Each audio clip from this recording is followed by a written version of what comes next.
All right, today's brand tip. Believe in your risk. I'll say it again. Believe in your risk. With any business concept or idea, you're taking a risk. I don't care if you went to school for 18 years for business management and administration and this and that, business 101, business 100,055, it's a risk.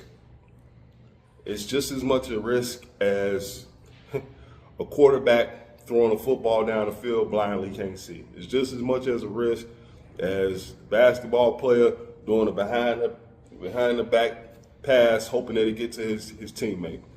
It's just a risk as getting up every day, going outside, knowing that anything could happen. It's a risk, but you have to believe in that risk. You have to believe in that risk. I'll tell a short story. When I was 14, I had an idea. At this time, I was still selling clothes. I started selling clothes at for my personal designs and stuff like that and things for guys in the neighborhood. I started selling things like that when I was like maybe 9 or 10. Somebody noticed that I could draw real good. They wanted me to draw something on a piece of clothing. And, and I keep it real, it was gang paraphernalia or whatever you want to call it. But they wanted me to draw it on a piece of clothing. And I was like, oh, you sure? And when the guy gave me money for it, I was just like, he was like, man, if my guys want some, we draw it on their sweatshirts too. Like, yeah, all right. So then 8th grade came and I had a little clothing line with my name on it and script, hats and jackets, warm-up jackets or whatever. But when I turned 14, I had written up a community organization plan. I found this book in the law library when I was doing research for my little summer job at the Daily Center. I found this book called Robert Rules of Order, and it gave a breakdown of like organizations. Then I found this other book about organizational behavior. And so I looked at these and I was like, man, I said, I got an idea for like a community organization. And I said, but I want to make some, have a business running. So to fuel that, I didn't think of the word business at the time because I'm young, but I was thinking, I said, I want to have something to fuel it. So I said, man, I'll, get some money, maybe to design some shirts, sell some shirts or whatever. And now I put that money into doing like just community functions, neighborhood, backyard things, maybe feed the homeless, stuff like that. And so what I did was I had a Sega Genesis. And I mean, I enjoy playing my Genesis. Most times, it was like after you in the house and you bored or whatever. And I was like, man, I'm gonna get this money, to get these shirts and these jackets made. And I said, man, there's this place called Funko Land. I know I'm aging myself, but if you're my age, a little bit younger, older, you remember Funko Land. You go there and get video games, trade-in games, or whatever. So I went to Funko Land, and the guy was like, man, I'll give you, $300. I said, yeah. He said, but you gotta bring it back today. And I was like, all right. I said, $300. He said, yeah, I give you $300. I'm 14 years old, so I'm like, man, $300. I'm like, man, I can get this shirt made, get this printed, get the embroidery on this and this and this. I hopped on the bus, went back home, got my Sega Genesis, came back up there. The guy gave me $350. Because he didn't believe I was coming back. Gave me $350 for just coming back. Sold my Sega Genesis, put that money into about, at that time, I think I got like maybe 50 shirts made and then 20 hats made, embroidered. And so what I did was talk to my then friends at the time and associates. And so I gave all them shirts and everything, and I sold everything. And then after that, I went to the neighborhood and asked people if they want to buy something to support it. Talked to my aunt, uncles, everybody bought something to kind of support. So then that was more money I made. So at that time, I was I think selling a shirt for like maybe like $8, $10 or something like that. It wasn't nothing fabulous. Just had my name on it in script. The name that I was going by then, name on it in script. Had the name on it in script on the side, embroidery. So you gotta remember back then they wasn't doing fancy things like this just yet. And they were in different colors. So my aunt bought some, my uncle bought some, a couple of guys in the neighborhood bought it just to support and everything like that. And I ended up, that $300 ended up turning into, at 14 years old, I made like $1,500. And it was like, I was just like, thought I was like, I'm rich, because I was young, didn't know no better. But I ended up taking part of that and putting it back into, getting more shirts and more hats. And now I'm getting the warm-up jackets. And was I scared? Yeah. Was I nervous? Yeah. But I believed in my risk. I believed that if I sell this Genesis, man, something gonna happen. I was like, I'm willing to get this thing up. This is a gift that my mom got me for Christmas. It's like, I'm willing to get this thing up.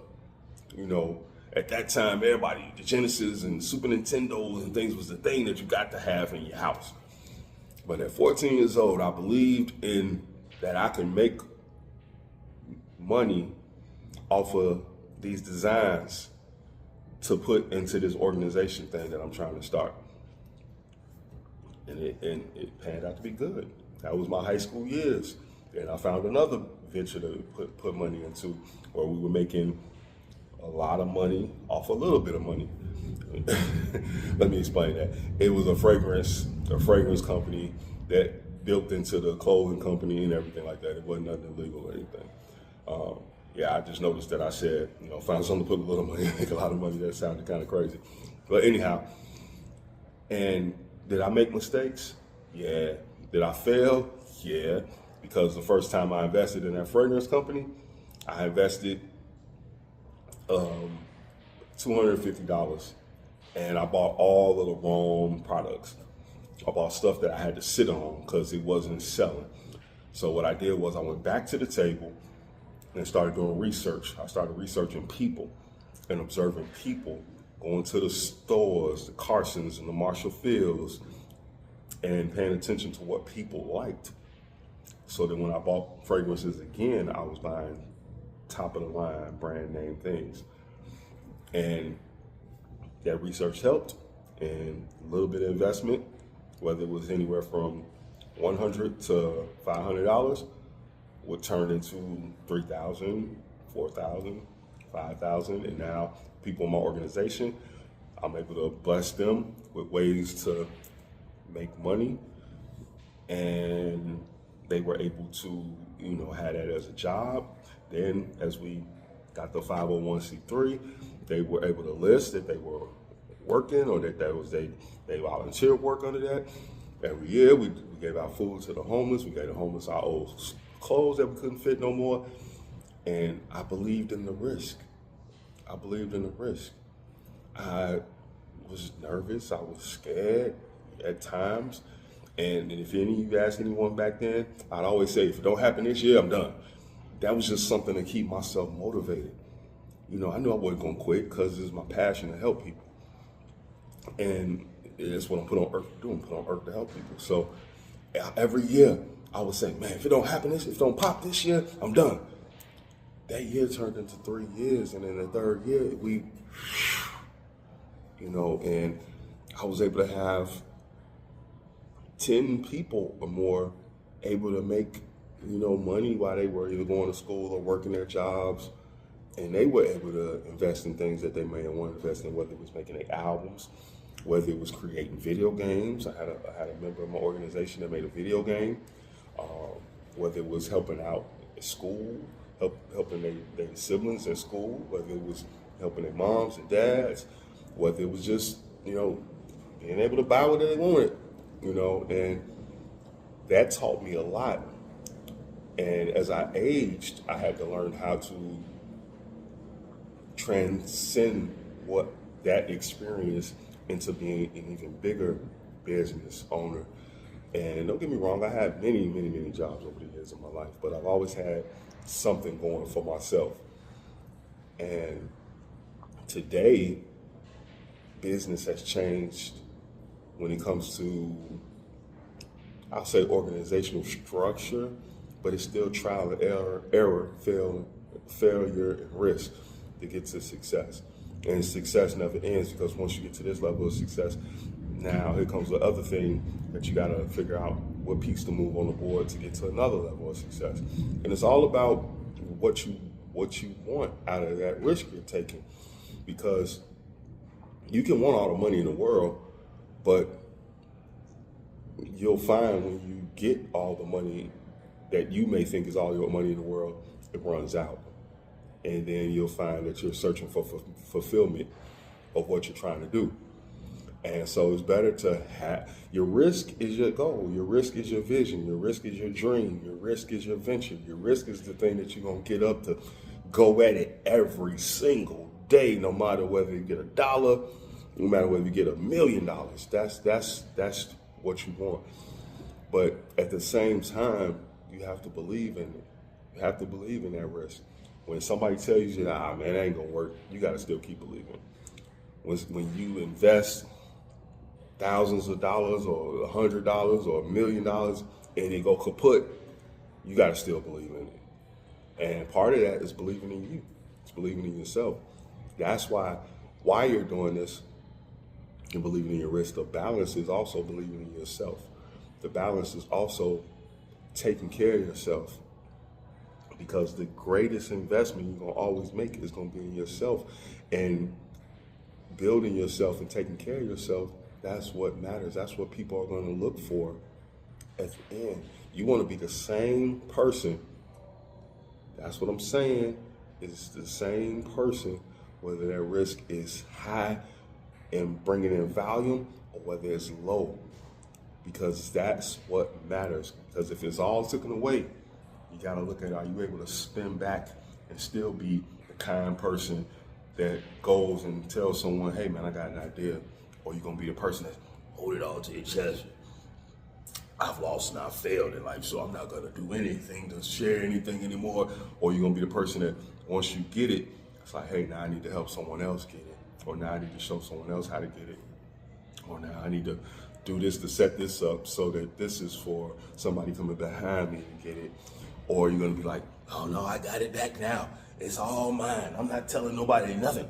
You know, you gotta be the same individual. Build yourself up while you believe in your risk. And that belief comes from faith, man.